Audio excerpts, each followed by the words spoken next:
candidatos à eleição de São Paulo. Pablo Homes, muito obrigado aqui pela presença. Como vai? Opa, Léo, tudo bem? Boa tarde. É um prazer estar aqui novamente para falar do meu xará Pablo. Pablo, vamos lá. Essa eleição de São Paulo, completamente indefinida. Há mais ou menos 2 semanas, alguns analistas mais apressados praticamente tiraram ali da conta o Pablo Marçal, acreditando que ele tinha chegado no teto, tinha chegado no limite, que os ataques dele e a agressividade nos próprios debates tinham atrapalhado, que a cadeirada do Datena nele também teria assustado um pouco desse eleitor homem que queria ali, já afinal de contas o Pablo foi um provocador o tempo todo, o Pablo Marçal foi um provocador o tempo todo, acabou sendo atingido ali naquela cadeirada, se existia ali alguns elementos para análises apressadas em relação a esse personagem, que é um personagem muito emblemático nessa história recente da política brasileira. Queria que você fizesse um pouco dessa avaliação dessa eleição de São Paulo, faltando aí 5 dias para o eleitor e as urnas, professor. Bem, é como você falou, né? É um fenômeno que realmente vai, talvez sirva para o aprendizado, tanto do ponto de vista daqueles que desejam usar uma tática parecida, como também dos riscos dessa tática, né?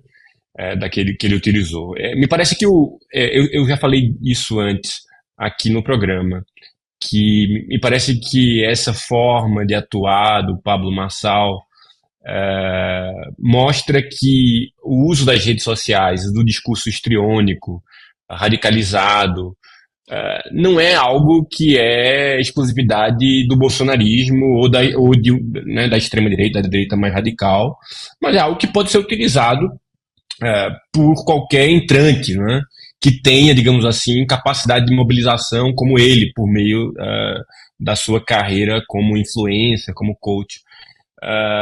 E ele utilizou claramente, né, técnicas de mobilização online. Né, eu ouvi falar já de especialistas em comunicação que ele utiliza claramente uma tal teoria do lançamento, que é uma prática de mobilização de atenção online para produtos, sobretudo produtos online. E é inegável que ele conseguiu um feito tremendo, né? Num partido minúsculo, sem qualquer expressão, sem qualquer tipo de rede de apoio, ele saiu do desconhecimento e chegou a liderar algumas pesquisas. E por mais que ele tenha perdido força, de fato ele conseguiu isso. Por outro lado, ele conseguiu um aumento gigantesco também. E assim, da mesma forma que foi um fenômeno, né, que subiu como um foguete suas intenções de voto, ele também teve um aumento extremamente rápido da sua rejeição. É o candidato com maior rejeição. Mas, de fato, ainda está indefinido, né, o resultado disso. Né? Ele conseguiu um feito enorme, mas, ao mesmo tempo, ele tem uma rejeição muito alta. E aí fica a questão, né? Se ele vai ao segundo turno, se ele é capaz de ser viável, mesmo com uma rejeição tão alta. E as pesquisas estão dando um empate técnico entre os três candidatos, né, esses três candidatos, e eu diria que dentro do quadro que nós temos visto, de tanta polarização, de tanta definição de última hora das eleições, por conta da mobilização online, por conta de mudanças repentinas, né, na comunicação nos últimos dias, eu diria que agora é imprevisível o que pode acontecer. E eu também eu também arrisco dizer que a gente só vai ter uma avaliação mais clara do fenômeno depois das eleições. Mas eu acho que é basicamente isso que aconteceu até aqui, né? Esse fenômeno dúbio. Pablo Homes, eleições do Rio agora, mas para a gente encerrar aqui, você também cuidar de seus afazeres aí acadêmicos, eleições no Rio. Outra análise apressada era que o Eduardo Paes iria levar facilmente a eleição no primeiro turno. Não é isso que as pesquisas indicam, ao contrário, ele está no limite. Ele pode levar, claro que ele pode levar, mas ele não levou ainda e não está tão confortável assim no Rio de Janeiro como mostram as pesquisas. As últimas pesquisas, inclusive, mostram aquele fenômeno na boca de jacaré ali, ainda tímido, porque de fato a distância era muito grande. Mas Ramagem aumenta a cada dia e Eduardo Paes cai a cada dia. Estou falando isso por quê? Porque no Rio de Janeiro ficou claro a força do ex-presidente Jair Bolsonaro no apoio ao Ramagem. Diria também que em São Paulo, determinados analistas estão tentando separar Tarcísio de Bolsonaro, e eu acho que é também uma análise apressada. Aí é uma avaliação minha, uma análise apressada. Eu acho que não dá para desconectar Tarcísio do Bolsonaro. O Bolsonaro ainda está contido no Tarcísio. Pode ser que uma hora se descole, mas nesse momento ainda está contido. Eu acho que o eleitor não consegue desconectar um do outro ali nessa questão do apoio a Nunes. Mas esquecemos agora São Paulo e voltemos para o Rio de Janeiro nessa questão da força eleitoral ainda do ex-presidente Jair Bolsonaro no Estado. Queria uma avaliação da tua parte. Eu acho que uma parte do eleitorado é influenciada, sim, pelos apoios, né, tanto do ex-presidente Lula, do presidente Lula como do ex-presidente Bolsonaro. Mas eu diria que nas eleições de Rio e São Paulo, assim como em outras eleições, o que a gente está vendo é, de fato, as questões municipais predominarem. Claro que esses fenômenos são sempre muito diversos, assim, multicausais, né? Tem muitos fatores determinando o comportamento dos eleitores ao mesmo tempo. Mas, assim, eu diria que a gente está vendo no Rio algo como uma convergência para a média, né? Ou seja, era muito,